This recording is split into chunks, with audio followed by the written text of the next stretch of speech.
Good evening and welcome to the Franchise Tag Podcast with me, your host, Freddie Hall. I hope you're doing all good. We are officially getting ever so closer to the draft now. We are only a week away. Very, very exciting times ahead on the 26th, Thursday the 26th. The draft will be on. It'll be on late night, early morning. So that's just if you really want to watch round one and watch as it all happens, you book off that Friday and you might be running out of time to do that. But we have all done that. I mean, or have at least submitted to the fact that we are going to be tired the next day anyway. But Sky, Andrew, welcome back to the podcast today. We're going to look a little bit differently, not as so much at individual positions like we have done in the last previous ones. We're going to be looking at draft needs for some NFL teams. We've got a couple of teams down the board, them being the Patriots, the Jets, the Raiders, and the Cowboys. What we're going to be looking at, and we're going to be looking at positions that they need to improve in this draft. Sky's going to be benefiting from that. He's going to give us positions, and Andrew is going to be talking about some of the players that may go in the first round or where they could look down the board at other positions they have. And we've also been doing other draft content as well. Andrew and Adam did their mock at the weekend, which is a really good watch. So I encourage you to go and watch that. And I'm sure there's going to be more content coming from us soon. So we'll kick off straight away with the New England Patriots, that being Sky's team. They're picking at number 3. They have 8 picks within the draft. Sky, the team obviously very close to you, the team you support. What positions do you think that they need to improve in? I think the standout 3 for me is obviously a lot of talk has been between Daniels or May at the quarterback position. But I think that is the obvious one, and that's the luxury of the draft, right? Everyone knows that focus, top 5 picks, you want your franchise quarterback, but we had the 6th fewest sacks in the league last year. So I think getting some pressure up front on that D-line and edge rusher is really important. And also receiving wise, I mean, the Patriots have been really poor in that position, 29th in receiving yards last year. So yeah, QB, wide receiver, and edge rusher are the 3 that I'm hoping we are able to nail this draft as part of the new era with Gerard Mayo and some people in the front office hoping to make their own impact too. I mean, you said them 3 positions. I mean, you've literally quoted 3 of what is most important positions in the NFL, really. And I mean, it's a new dawn. It's a new day for the New England Patriots as well. It's hopefully not going to be a boring draft that we sometimes expect from the New England Patriots, or maybe trading down and stuff like that. But yeah, them 3 positions, quarterback, the wide receiver, and the edge rusher, I completely agree on as well. I think you're looking all right in the secondary there. The O-line is always seems to be strong in New England. And obviously having that 3rd pick being the first pick in the draft as well. I don't think you have a 34th pick in the 2nd round as well. You also have the 60th pick in the 3rd round, so top of the 1st, top of the 2nd, top of the 3rd. I mean, Andrew, the 3 pick is going to be the focus, and then obviously moving down the board. What direction do you think this New England Patriots team under new stead of Gerard Mayo could do? Yeah, I think they're a really interesting team. I think they're probably one of the teams that I'm conflicted with slightly. I know me and Adam have had several conversations about this. It's fantastic that we've got Sky on board to kind of put our minds at ease with this as a fan that might have some inside knowledge. But if there's a standout 2 quarterbacks in this draft and they're gone 1 and 2, is there any chance that we see the Patriots not go quarterback? That would be the question that I've got on this. When you talk about their needs, for me, I think their desperate need is a wide receiver. I think that's one of the worst wide receiving cores in the NFL at the moment, of KJ Osborne, Kendrick Bourne, and Demario Douglas looked good last year, didn't he? But again, unproven. I'm saying if you bring a young rookie quarterback into that and you give them nothing, a lot of people are saying, I've heard this, JJ McCarthy's been buzzed around a lot, but he feels a bit like the Mac Jones pick to me. He was on the best team in college that carried him all the way to a final, and he's got limited sort of skill set. He's good at stuff, but he's not great at everything. That sounds a little bit like Mac Jones to me, doesn't it? And I'm now thinking, do the Patriots want to fall into that category again, where they're going, the 2 guys that we wanted, Caleb Williams and maybe Jaden Daniels, are gone. Maybe we go wide receiver, take Marvin Harrison. Sky, what are your thoughts? Do you think they could take Marvin Harrison at that pick? It could automatically make you better. Yeah, I think when you fall in love with him as soon as you watch him, right? His dad's a top 10 wide receiver all time, but his son seems to be a bigger and faster version of him. So whoever lands him is like a dream pick. I weirdly have gone from thinking we should get Marvin Harrison, and then, you know, you have Jacoby Brissett there to start, who's a journeyman but had success in the NFL. But then the wide receiver class is so stacked. I mean, obviously, you know a lot more than me with college, but when I look down at who we could potentially get in the second, and, you know, you look at your Mitchells and Coleman, I just think maybe you have to go with quarterback there. And me and Andrew discussed this on the weekend. I feel like I've gone back through Drake May's tape and fallen in love with him again. I think his arm strength is ridiculous. In terms of like the touch and velocity he gets, he seems unfazed by pressure in the pocket. He's probably one of the only quarterbacks in recent years who, when he has that pressure, he still manages to get those elite throws off. He almost seems like a more ready Josh Allen. And I just hope that, considering that Josh Allen's picked us apart for the last few years, that maybe we don't go down that route of, say, I completely agree. It feels like a Matt Jones pick again if you go with JJ McCarthy, because I think everyone's getting into this whole, Tom Brady has his affiliation with Michigan.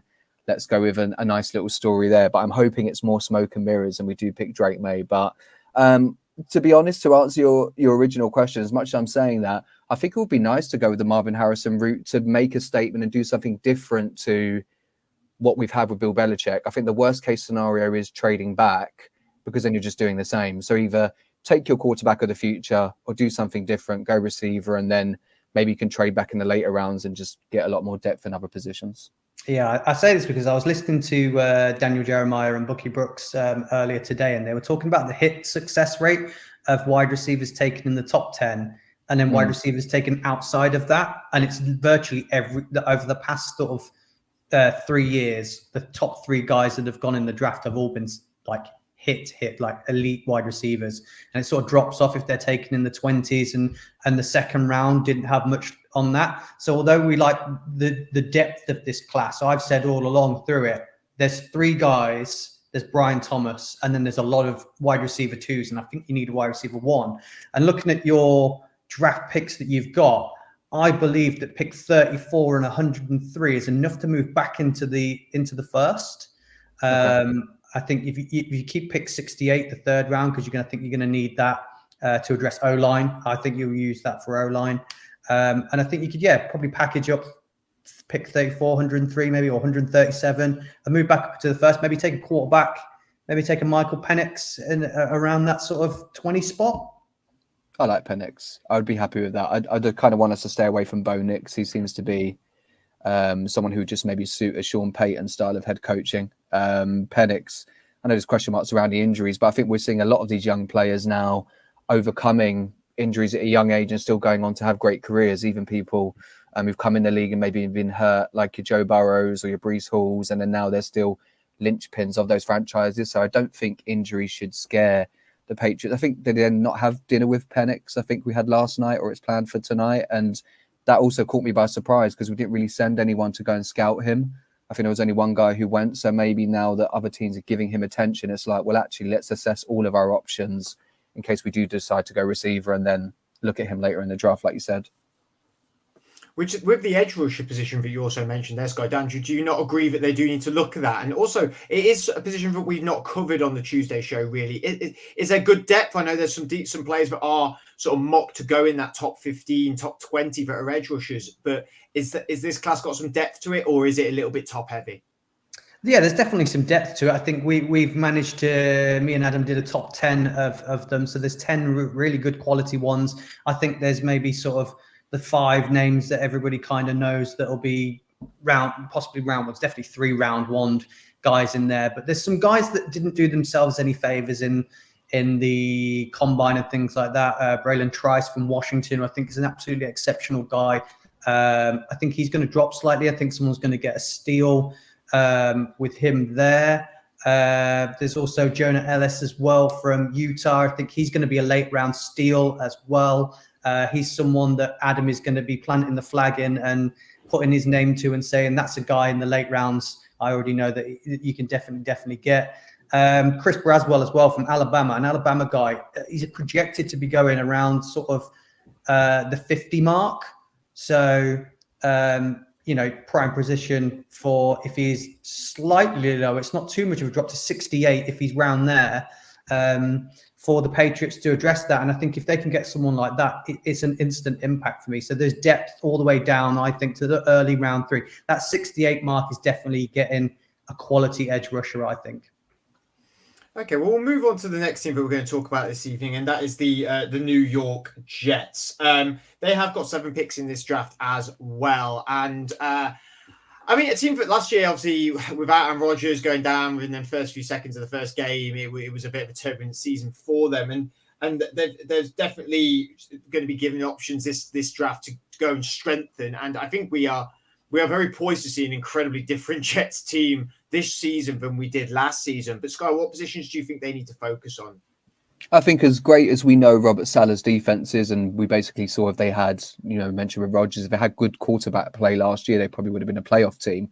I think they need to address the safety position. That's the only weakness I see on their defense. And then offensively, I know a lot of people have said wide receiver. I'd put that as probably their third need because you've still got Wilson, and Lazard will naturally probably be better than last year if Rodgers can be healthy. So I would look at tight end. I think people have talked about Conklin being a pretty competent tight end, and he did receive a lot of targets last year.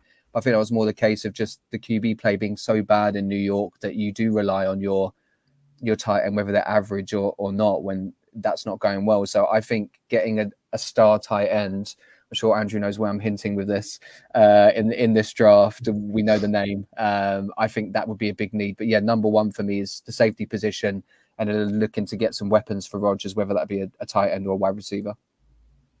I don't think I'm going to follow you down the route with the safety, to be honest with you. I think this is a sort of, they're going to go for it all this year. I'm looking at a defense. Chuck Clark, Tony Adams, Ashton Davis, a safety position there. I think 3 very good players, and they've got some corners that can go into that area as well. This team's acquired Javon Kinlaw, Hassan Reddick this season. And I think under the tutelage of Mohamed Salah, then not Rob Salah, under Salah. I just call him Salah. There we go. That's easier. That makes it a lot more easier for fans out there. Salah, I think you've got to then look at their offense. For me, Garrett Wilson, Mike Williams, Alan Lazard. It's definitely all about the Wilson show. Mike Williams has had his injury pressures and problems. Alan Lazard is not really is a competent number 2. Knows Aaron Rodgers, and obviously we'll hopefully have a full season of Rodgers this year. I have to agree with you in the tight end position. I know we're sort of probably pigeonholing the answer we are then Andrew is probably going to give us, but I think also that I think the O-line is a big thing for them. It's a constant problem for the Jets. They seem to draft it a lot, but it seems to be that they don't always hit on them. The question marks are still over. I can't even remember his name now. Mekhi Becton. Elijah Vera Tucker didn't have a full. Is he not there no more? Gone. Think of it. Oh, is he gone? Okay. So they brought in Morgan Moses and Tyron Smith on Johnson from the Ravens, but I still think they could use some depth there because they have had a history of injuries. But Andrew, what are you thinking? Are you agreeing with some of the stuff we're saying? Again, it's another team that I'm really conflicted with. I'm not on as much of a hype train as a lot of people are going, Aaron Rodgers is back this year. This team instantly becomes playoff worthy because last year they spent a lot of time bringing in Aaron's mates. They brought in Lazard, they brought in Randall Cobb. I'm thinking, 2 older guys. And then this offseason, they bring in Mike Williams, an older guy, Tyron Smith, an older guy, Morgan Moses, an older guy, Hassan Reddick, an older guy. They just don't seem to be getting any younger. And I feel like in order to make a big playoff run, you need squad depth and you need to be rotating those players. And especially on the O-line for me, you definitely are going to be tested at that position. And having your left tackle and your right tackle in their 30s, I think come sort of December time, you're definitely going to have injuries across the O-line. Everyone does. And it's the teams that manage to fill those spots and move people around that sort of manage to get it. So I think O-line is a real big need for them, especially with the fact that they haven't got a pick after their first pick till round 3. So a lot of the big tackles are going to be gone. I think you can get fantastic interior guys in round 4 and onwards. But I think if you're going to get a good tackle and a good strong tackle and a young tackle at that, it's going to have to be early. So I'm having to try and weigh up my options of whether the blue chip player of Brock Bowers is good, because Fred, I'll go with you with it. What are your thoughts on, because people have said bring a wide receiver in. People have said, I've heard people say trade up and go for one of the big wide receivers or Brock Bowers. Aaron Rodgers has never really liked having young receivers in the building, and hasn't really worked well with them. Do you think that that's going to hinder them picking Brock Bowers over maybe O-line or something like that? Or I think with Aaron, you've always got to think about protection. I think that's going to be his. I mean, he obviously loves having the weapons, but has been in a team that has not drafted weapons in the first round for a long time, and I think he's probably going to be quite excited for a team that would do that for him and get in some talent. Listen, if it was a young quarterback behind this O-line at the Jets, I would be very conflicted, because you want that protection for them, but also I think the tight end position now is as strong as ever. I think a young quarterback really benefits from a good tight end as a safety valve. But Rodgers, I don't think, needs no safety valve. I think he has a confidence, I think, in Garrett Wilson. Obviously, he does in Alan Lazard. I think we all know what Mike Williams is capable of, and so does he. So he's going to be happy with that. So I think. Yeah, I think down the stretch he's going to be wanting that protection, and given the injury history that Tyron Smith has, who they've got in from the Dallas Cowboys, it's very, very hard to weigh up, because I think Brock Bowers is incredibly talented, and I think he's going to be revered like guys like Sam Laporta were this last year. I think he may even do better than some of them tight ends that last year that came into that draft and performed phenomenally for their teams. I'd be really. It's a real head scratcher. It's a real head scratcher for me. What do you reckon, Sky? I think they need Bowers, and I always think of Aaron Rodgers, and I'm looking with nostalgia here. The Super Bowl when they won his only ring, they had Jermichael Finley. He unfortunately had a lot of injuries, which obviously impacted the back end of his career. But he was such a go-to guy for Aaron Rodgers, and obviously, like you said, the tight end position now has developed so much that these guys are essentially just big wide receivers who can do it all. And when I've watched his Georgia highlights, they even have him in like the run around plays where he's lined up next to the running back and he'll come on the end around, which you would usually see from a quick wide receiver, from an X receiver. He's just got so much speed and physicality. I just feel like everything Andrew said there is right, that usually Rodgers doesn't do well with young receivers. And I know it is only a position, but they might almost command a bit more respect if he sees this giant of a man coming in with such superstar ability and be like, well, actually, I can make it work with him. He'll have his experienced receivers, and you've got a blue chip tight end there for even when Rodgers retires in a couple of years, whoever they get a quarterback after that, that's a great tool to have on your franchise for the next 5 to 10 years. I think when we're evaluating these teams as well, we've got to look at where they're at in situations. Obviously, we talked about the Patriots and their needs, but they're kind of in a bit of a rebuild. I think we've got to say, with the fact that we're saying that there's a lot of old guys on this team, a lot of one-year contracts. We don't know whether Rodgers is coming back next year. Who knows what he's going to do? He's in a world of his own in the offseason. I think it's really, really key to have a look at what has been successful since the rules have changed on the defense. The ball is now dominating the middle of the field is now a big thing. When we look at the previous Super Bowl winners of like the last 10 years, that with the Chiefs, with Kelsey, with the Patriots and the Buccaneers, with Gronk, with the Eagles, with Zach. I think Zach Ertz was their leading receiver, wasn't he, when they won it in 2018? Dominating the middle of the field. Take a look. Everyone who reached the championship games last year, what did we have? We had Mark Andrews, George Kittle, Laporta, and Kelsey. Yeah.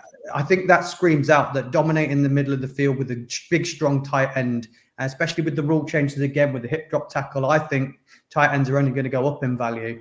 So I think that should be the pick. I just can't get out of my head that they're going to go O-line. And Sky, you said previously as well, you thought safety was a key position for them. There's no first-round safeties in this draft. I would argue that you're probably not even going to go. There might be a couple in the second round, but there's good safeties in this draft. They're good. They're just not high-end. So if you're going to address the safety, they can address that later on and still get some really, really quality players. So there's no need for them to address that early with that pick 10. It just wouldn't be suitable. So they'll address that later on.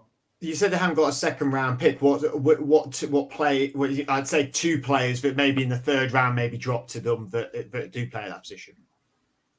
Let's have a little look. What pick have they got in the round 3? In the 3rd round, they've got the 72nd pick, so 2, 4, 6, 8th pick in the 3rd round. I think you're looking at maybe like a Kalen Bullock or a Cam Kitchens, who are 2 of the top names for safeties as well, from Miami, USC. I think they'd be perfect for them. I think they'd definitely be there. I think Jaden Hicks after that, probably looking at from Washington State. But yeah, if they can get Bullock or Kitchens, I think their quid's in there. I think they're 2 of the top safeties in this, and I think they'll be available around that 70 mark for them as well. So it should be all right. Let's move on to the next team we're going to talk about, and that is at the number 13 pick is the Las Vegas Raiders. Again, a team that I think could really do is strengthening a lot of positions, and but very, very exciting time under Pierce, their head coach. I'm really, really glad they stuck with him because I really feel like he deserved to retain the job, and I'm really glad they're going with it. And I think it's going to be really interesting to see sort of how this draft goes to really the culture and the sort of put the stamp on how this Raiders team is going to look under this head coach, because he was only really interim last year, but now he's getting the full gigs guy. And do you think the positions he focuses on in this draft may sort of define the style that he's going to bring to this team? Yeah, I think lineman is a big one for me, and especially when you lose Josh Jacobs, you kind of need to think, well, he seemed to want to run the ball, right? And I think bringing in, I know people talked about quarterback for them, but I think at the point of, like Andrew said, I know that my Patriots are rebuilding. You look at someone like the Raiders, they're clearly in the middle of a rebuild. I think a quarterback would be a luxury pick for them. You've gone and signed Gardner Minshew. I'd be looking at more trying to shore up that O-line so you can run the ball a bit more, make the games closer by having time of possession, and then shore up the secondary as well. Obviously, we know Max Crosby, we know the pressure they can get up front, but I just think corner and safety, when I look at the Raiders, teams almost had their way at times until Pierce got the interim gig, like you said. When McDaniels was there, it was almost laughable. So I think they kind of need to address that. I mean, they did go out this year and get in Cody Whitehair from Chicago. They've got Dylan Parham playing at the right guard position anyway, listed on this depth chart that I've got here. They did bring Gardner Minshew, Andrew, because like we said, I mean, a quarterback is something that you'd instantly maybe go to. They've got Aiden O'Connell and Gardner Minshew in as well. We know Gardner Minshew can win games. He went with the Colts last year and obviously played over Anthony Richardson, who got injured. He's capable of leading a team. Do you think that they're going to be looking around there, or do you think it's going to be sticking to the O-line? So I do agree. I think the O-line is something they need to look at. And I know corner and safety as well. I just think, I feel like the Raiders every year, it's like corner. It's all, for me, it always feels like corner. They're a very interesting team again, because I hear lots of people say they're in a complete rebuild. They've got loads of holes. They need loads of positions to fill. And then on the flip side, I listen to things and a load of people saying they only need a couple of pieces and they could contend. And I'm like, am I seeing a different team? I don't know. Am I wrong? I don't know. Should I take another look at the depth chart and see what they've got? Because I think they've got a few areas they need to address. And I do believe, we spoke about this on our little mock show, that Gardner Minshew, they've brought him over. I think he's capable to play the full year. I don't think he's one of these guys that they've brought in a case where it's going to be like, oh, we brought him in to bridge the gap for 3 weeks till our rookie starts. I think that'd be unfair because he carried the Colts all year last year. We saw Baker find success in Tampa and it work out and get a contract. So there's no reason that Minshew can't rejuvenate his career and be a starter. And I felt like Aiden O'Connell, outside of CJ Stroud, was probably the most impressive of the rookies of last year's draft. Obviously not polished, not quite there, but maybe a year with Minshew, maybe another year in the NFL, the kinds that give him 18 months. I think O'Connell could, there's glimpses of a good young quarterback there. So I'm not sold on them being heavily quarterback needy. I do think they're sorted, at left tackle and right tackle. I think maybe right tackle could improve. I do like Mumford, but he's an Ohio guy, so I'm obviously a bit more biased on it. but I can't help but think there's going to be a couple of guys on that O-line, like a JC Latham, that can play left tackle and right tackle, that's going to be available for them. There's lots of talks that Olu Fashanu still might be on the board there as well. And that's going to help out if they do take one a quarterback like the following year, because you've already got your tackles sorted and your O-line sorted. Like I said, Devontae Adams, Jacoby Myers, Trey Tucker. I think that's a nice little trio they've got there at wide receiver. Michael Mayer, tight end. No one's addressing running back in round one. So I think that is an area they're going to need to address. I don't think Zamir White and Alexander Mattison's strong enough. I think they need another guy in there to support those two. But corner is, again, the pick that they're at. What they got? Jack Jones and Bennett. Jack Jones, Jacorian Bennett, Brandon Faison, Sam Webb. So at pick number 13, I'd probably hazard a guess. They've got their pick of the cornerbacks, and there is some serious talent at cornerback in this draft. Quinion Mitchell, Terrion Arnold. It definitely. You know, Quinion Mitchell looks a bit like Sauce Gardner. So, you know, I said I made the mistake of saying I thought Derek Stingley was the better cornerback than Sauce in the year that they came out. And, you know, although Stingley's good, Sauce has been insane. That new style, that new more athletic, slender guys to work. So they'll get their first pick of these stud guys there. So I can't help but think maybe that might be the area, because what have they got in the second round?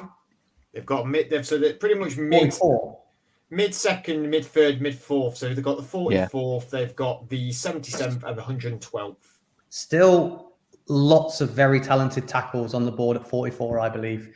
So I think they may, unless there's one of the super studs, like I say, if Olu Fashanu's still on there, then maybe they go, yeah, we can't pass up this opportunity. So, but I think maybe corner is the area they might address. I don't think they're as quarterback needy as what everybody's saying. Not sure whether, Sky, do you agree with the assessment? Yeah, I agree. I think, like I said at the beginning, I think it would be a luxury for. I mean, I've seen some mocks say that they take Bo Nix at 44, and I just think, why would you do that? Like you said, O'Connell. I know people will criticize that there wasn't any star-studded plays, but he didn't turn over the ball much at all, and he did what Pierce wanted him to do. So I think Minshew, you know, the Colts, we know, were one fourth down away from the playoffs, and it might be a different narrative around him. So when you've got the receiving core that they've got and Mayer at tight end, just roll with Minshew and improve your other positions. I think, like you said, the tackles are good. When I talk about the O-line, the mocks I've seen are them taking 2 guards. So, you know, get that interior sorted, try and improve your secondary, and maybe they're closer than you said. People think they're close. Maybe they are closer than even I realise. I would put out there that they could think about another receiver in the third. I'm not as sold on the Adams, Jacoby, Myers duo. I think they could do with if there's a third guy in there who maybe could be your number 2, maybe in the third round, maybe even the second if you want to push it. You know, you want to push it, but because this draft's so much depth, like we've spoken about on the show before, I think it's an area that they could look at in the third. Yeah, third would be on all right. Like I said, they're not looking for wide receiver 1. I think unless you're looking for wide receiver 1 or you've got nothing outside of your actual wide receiver 1, then there's no need to overspend. That, like I said, the hit rate sort of drops a little bit.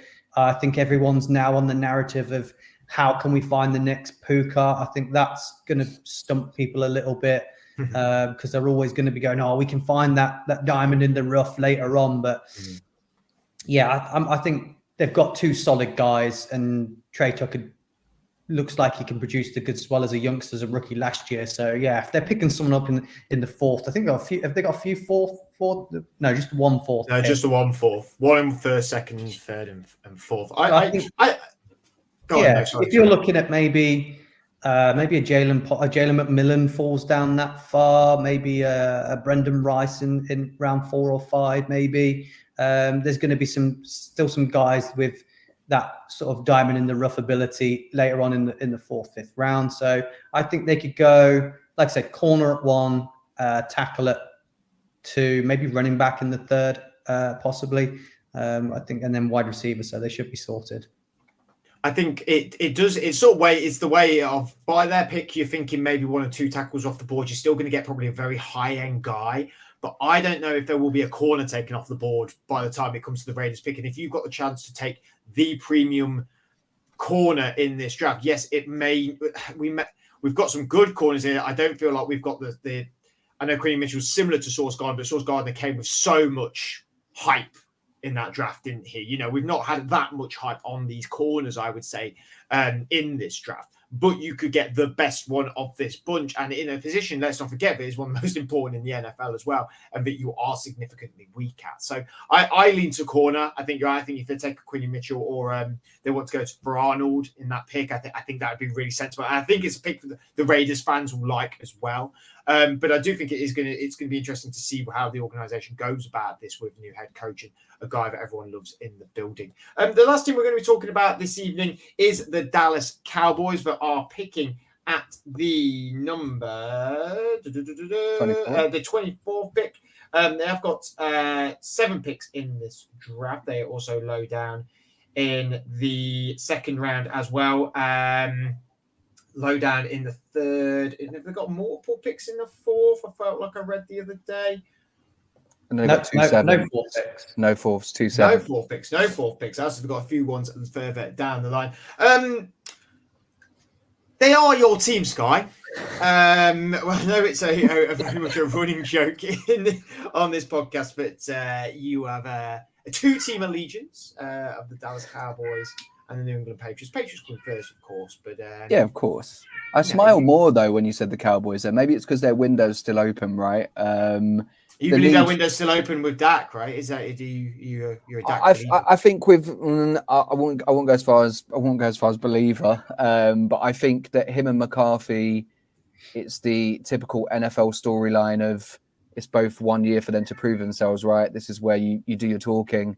Let's see if you are the franchise guy, and let's see if you're the head coach. Otherwise, next year it could be Bill Belichick and Trey Lance. Well, it's a team that has definitely got.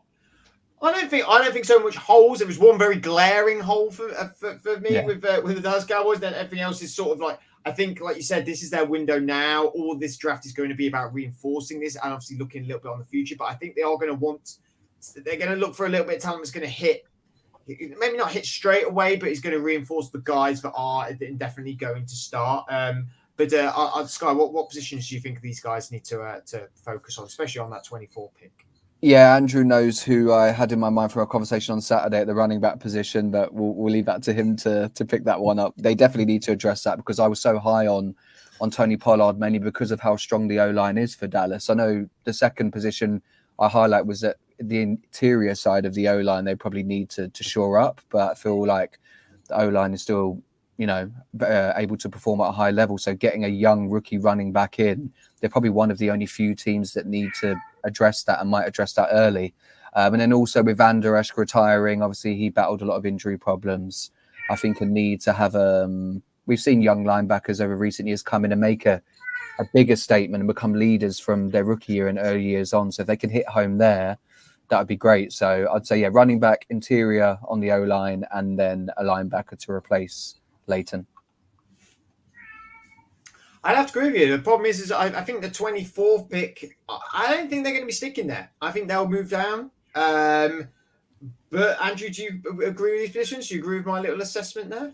Well, if obviously their main issue is running back, but there is no first round running backs in this draft. Some people might argue they're not second round worthy. I do think that Dallas is the team that will go dip first into the running back pool. I also think they might double dip in this draft. I reckon they're a strong candidate to take 2 running backs in this draft because Rico Dowdle and Deuce Vaughn I don't even think are good enough to be RB2. So I think there's a strong possibility they are the first to pick a running back in the second round. So they'll get their pick of them, whether it's a Jonathan Brooks, who obviously has a lot of similarities in his play to the likes of Bijan and Gibbs. So he's got their similarities. So you can see it transitioning well. Whether it's a Trey Benson, who's just a big, heavy back that can deal with it, or a Marshawn Lloyd or someone like that. I don't know, maybe. And again, double dip later on. Frank Gore Jr., guy that's a heavy workload guy that can take it all. Who I don't know why people aren't talking about him, because his stats are fantastic at a very small school. So, yeah, I think they might double dip on that. And again, he said linebacker. Again, it's not a position that's highly valued. There's not. There's one guy in here that is a bit of a stud, Peyton Willis. That's again, he's going to be late. I think late second.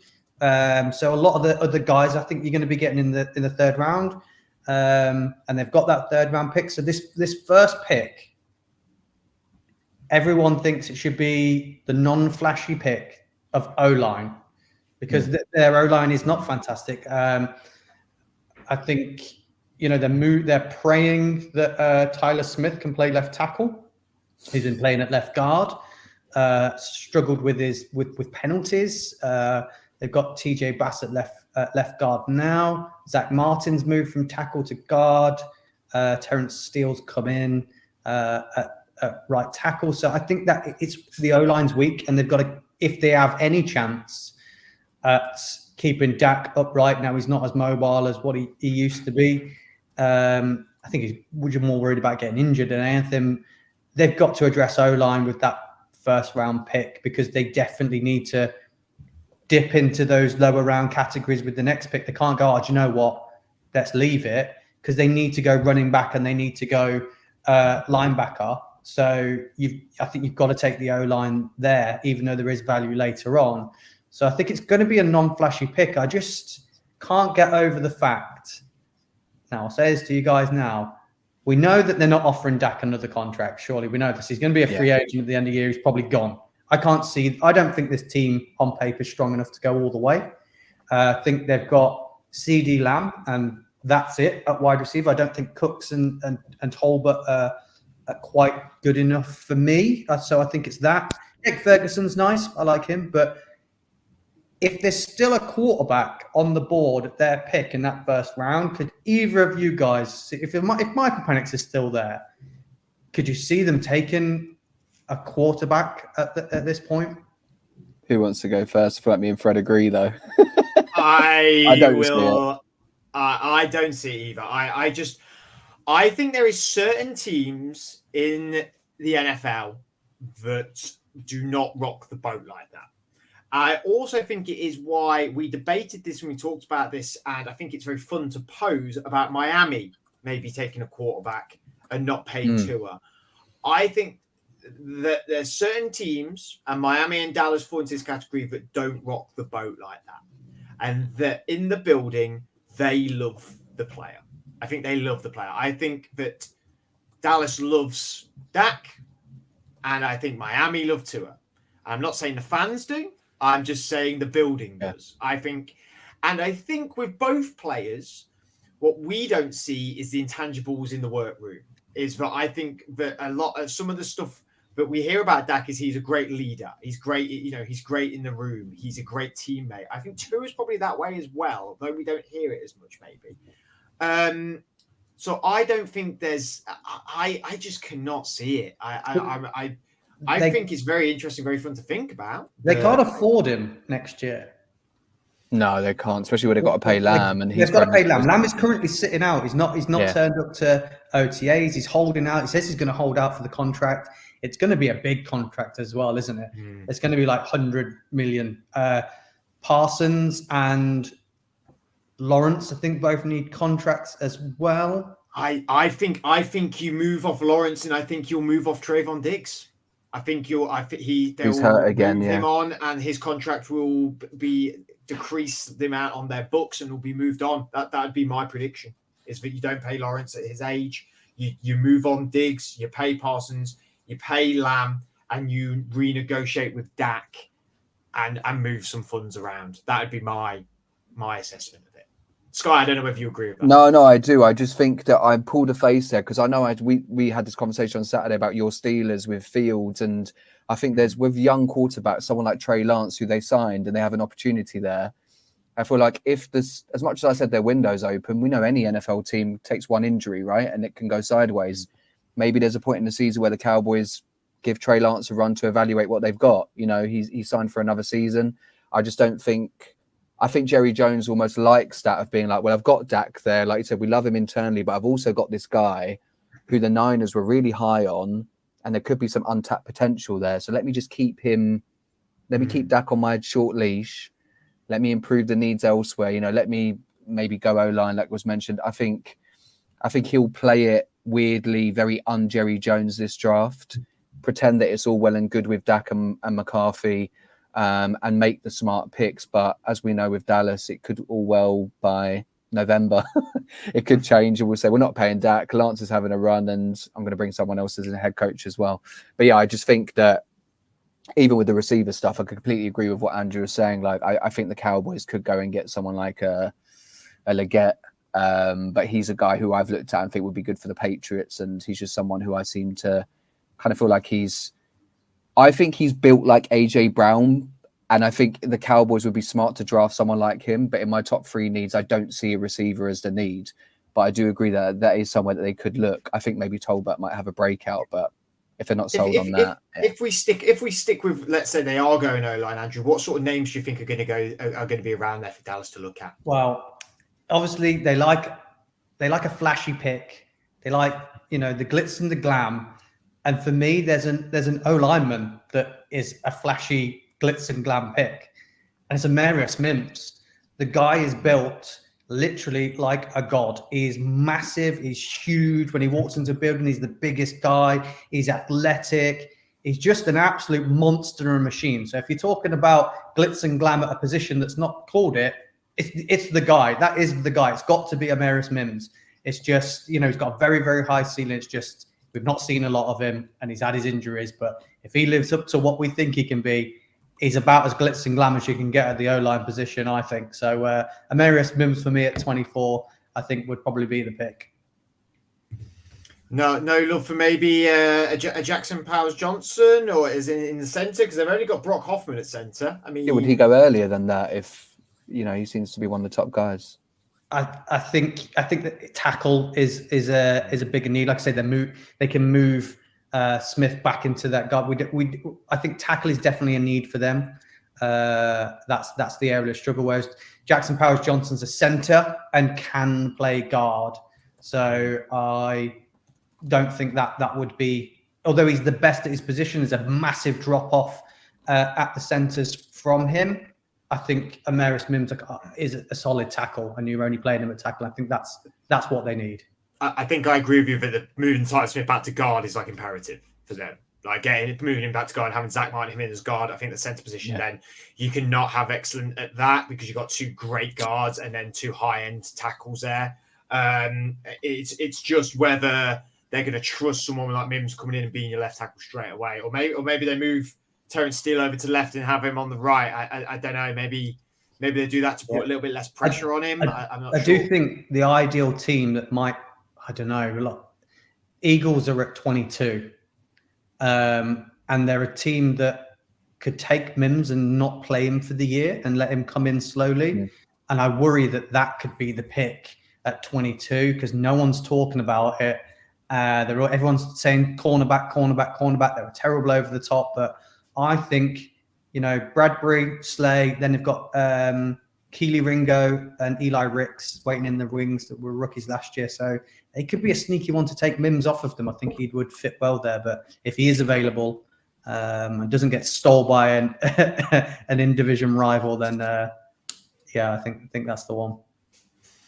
Well, it's certainly going to be very interesting. Sky, Andrew, thank you for joining me tonight. We will be back next week and we will be doing a full mock draft, our official franchise tag mock draft. Not sure what the setup's going to be like in terms of whether it's what we want or what we think the teams will do. We'll see how that Fred, go ahead. It's officially what we think is going to happen in the draft. I think that's Are we including trades? that. I don't think we should include trades. We should just mention that is the team that we think might trade. But I think that's going to be our final one that we think is going to happen in the draft. Well, I am very, very excited for that. That's going to be a lot of fun. Again, Sky Andrew, thank you for this evening. Again, you can find us on all social media, on all streaming platforms. Our YouTube's fantastic. Thank you for all the support we've had at our YouTube recently.